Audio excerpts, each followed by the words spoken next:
हाँ तो बच्चों, आज हम पढ़ेंगे 10th क्लास की ये पोइम है द बॉल पोइम। इसको लिखा है जॉन बेरीमैन ने। ये जो पोइम है द बॉल पोइम, इसको लिखा है जॉन बेरीमैन ने। और इस पोइम में क्या है कि एक लड़के के बारे में बताया गया है जिसने अपनी बॉल खो दी है। तो देखिए, what is the boy now. अब वो लड़का क्या कर रहा है, या अब उस लड़के के दिमाग में क्या चल रहा है।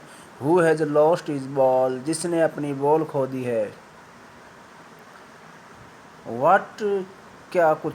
वाट इज ही टू डू, अब वह क्या करने जा रहा है, अब वह क्या करेगा, उसने अपनी बॉल खो दी है।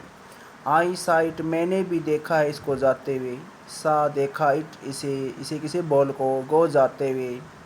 मेरीली है, मेरीली का मीनिंग है खुशी खुशी, हैप्पीली। बाउंसिंग, उछलते हुए, मैंने भी खुशी खुशी उस बॉल को उछलते हुए जाते हुए देखा है। डाउन द स्ट्रीट, उस गली की उस ओर। एंड देन, फिर उस बॉल को देखा। मैरीली, खुशी खुशी, और वहाँ पर। देर, उस ओर। It is in the water, और वो उस पानी में जा गिरी या पानी में चली गई बॉल। नो यूज़ टू से, कहने का कोई फ़ायदा नहीं है। यूज़ मीन फ़ायदा। नो यूज़ टू से, कहने का कोई फ़ायदा नहीं है। क्या कहने का कोई फ़ायदा नहीं है उस लड़के को। ओ, देर आर अदर बॉल्स, कि अन्य और भी बॉल है। नो यूज़ टू से, oh there are other balls.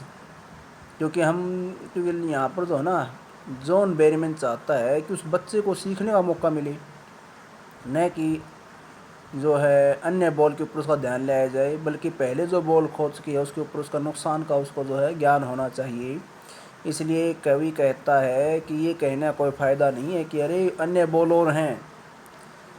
And ultimate, ultimate का मीनिंग होता है ये कहे कि अंतिम भी होता है और बहुत बढ़िया, उत्कृष्ट, उच्च कोटि का। और कहता है कि बहुत ही जो है, बहुत ज़्यादा शेकिंग होता है, ये हिला देने वाला, झंझोरने वाला, बहुत ही ज़्यादा झंझोरने वाला। ग्रीफ, दुख ने क्या की, दुख किस चीज़ का है, उस बच्चे को, उसने अपनी बॉल खो दी है।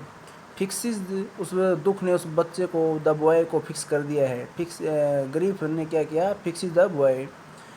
एज, फिक्स कैसे किया, पहले तो ये बताता हूँ मैं आपको कि उस जो है बहुत जो है अत्यधिक मात्रा में जो दुख है, झकझोर देने वाला जो दुख है, उसने उस बच्चे को सोचने वाली मुद्रा में फिक्स कर दिया है। अब वो एक मुद्रा विशेष में सोच रहा है। As he stands rigid, rigid का मीनिंग होता है ठोस, सख्त। अब जैसे कि वह ठोस या सख्त बनकर खड़ा है। ट्रेम्बलिंग, काँप रहा है। स्टेयरिंग डाउन, और जो है आगे की ओर देख रहा है। स्टेयरिंग का होता है लगातार देखना, और डाउन होता है किसी गली में आगे की ओर, और वह जो है आगे की ओर लगातार देख रहा है। ऑल हीज यंग डेज, उसके सारे ही जो है बचपन के दिन। इनटू द हार्बर, उसके सारे बचपन के दिन कहाँ है, अब उस हार्बर में है। हार्बर का मीनिंग क्या है, बंदरगाह है। वेयर, जहाँ पर हिज बॉल वेंट, जहाँ उसकी बॉल चली गई। I would not intrude on, intrude on का मीनिंग होता है दखल देना, हस्तक्षेप करना। I would not intrude on him, और मैं उसको उसकी इस मुद्रा में कोई दखल नहीं दूंगा, यानी मैं उसको सोचते रहने दूंगा, चिंतित रहने दूंगा, ताकि वो सोचे नुकसान क्या होता है। इसलिए कवि कहता है I would not intrude on him, मैं उसकी जो है थिंकिंग में कोई हस्तक्षेप नहीं करूँगा, मैं उसको डिस्टर्ब नहीं करूँगा। ए डाइम, डाइम का मीनिंग होता है 10 सेंट। कहता है जैसे हमारे जो है ना जैसे पैसे होते हैं, इसी प्रकार इनके जो है डाइम होते हैं। जॉन बेरीमैन के देश में हमारे जो 1 रुपया में जो पैसे होते हैं, जैसे 1 रुपये में जो है 100 पैसे होते हैं, उन 100 पैसों में 10 पैसे का एक अलग सिक्का होता था। इसी प्रकार इनके जो है जॉन बेरीमैन के देश में जो है 10 जो डाइम का कोई एक सिक्का होता है, उसको कहा गया है ए डाइम। तो कहता ए डाइम अनदर बॉल, कहता ये भी जो है ये कह कर के मैं उसको डिस्टर्ब नहीं करूँगा कि आपको 1 डाइम के बदले एक और बॉल मिल जाएगी, क्योंकि ऐसा कहना इज़ वर्थलेस, बेकार है, व्यर्थ है। नाउ अब ही senses first responsibility in a world of possessions, क्योंकि अब वह जो ना अपनी जो है पोजीशन होता है चीज़ें वस्तुएं, क्योंकि अब वह भौतिक वस्तुएं या संसारिक जो वस्तुएं हैं या वस्तुओं की या एक जो दुनिया है उसमें वह अपनी प्रथम जिम्मेदारी का एहसास वह कर रहा है, उसको एहसास हो रहा है। पीपल विल टेक बॉल्स और balls will be lost always little boy, अरे वो छोटे लड़के लिटिल बॉय, जो कभी कहता उस छोटे लड़के को little boy, people will take balls, लोग तो जो है बॉल खरीदेंगे या प्राप्त करेंगे, और balls will be lost always, और बॉल हमेशा खोती रहेंगी।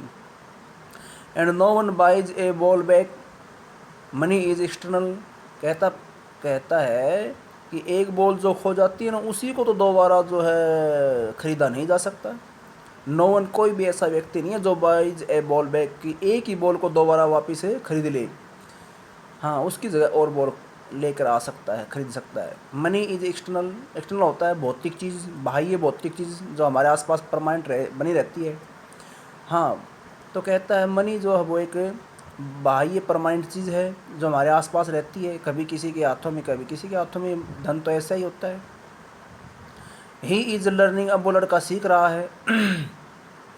वेल, बिल्कुल, वेल बिहाइंड, वेल ठीक बिहाइंड के पीछे, ही डेस्परेट, डेस्परेट होता है निराश, आइज नज़रें, वह अपने निराश उन नज़रों के पीछे, निराश आँखों के बिल्कुल ठीक पीछे कुछ सीख रहा है, अर्थात ये नज़रें होती हैं कि ठीक पीछे दिमाग होता है, दिमाग में उसकी कुछ चल रहा है नुकसान के बारे में, अर्थात वह नुकसान के बारे में सीख रहा है। द एपिस्टेमोलॉजी, एपिस्टेमोलॉजी होता है नॉलेज ऑफ लॉस, अब वह जो लॉस नुकसान की जो नॉलेज, नुकसान का ज्ञान वह सीख रहा है। हाउ टू स्टैंड अप, और स्टैंड अप होता है मुकाबला करना, सहन करना, और कैसे नुकसान का मुकाबला करना होता है, कैसे नुकसान उसको सहन करना होता है, ये सीख रहा है। नोविंग, अब ये जान रहा है, अब उसको पता चल रहा है, वह जान रहा है इस बात को कि वाट, जो कुछ every man must one day, वो बात भी वह जान रहा है जो प्रत्येक व्यक्ति को, एवरी मैन को मस्ट वन डे नो, अवश्य उसको पता होना होता है, अवश्य उसको जो है जानना होता है। एंड मोस्ट, अधिकतर लोग जो है नो जानते भी हैं, मैनी डेज, कई दिनों से, अधिकतर लोग कई दिनों से इन बातों को जानते भी हैं। हाउ टू स्टैंड अप, कि कैसे जो है मजबूत होना होता है, मुकाबला करना पड़ता है, सहन करना पड़ता है। स्टैंड अप मुकाबला करना, सहन करना, और मजबूत होना। यस, इसमें यहीं तक ये पोइम यहीं तक लेकर चलेंगे। बाकी ये जो पोइम है आपके सिलेबस में, जो 10th क्लास की HBSC में केवल ये पोइम है, इतनी ही है। यस, ये पोइम है।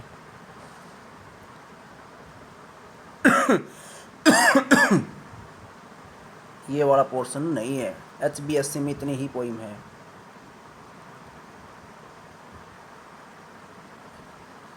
और ये मैंने आपको समझा दी है।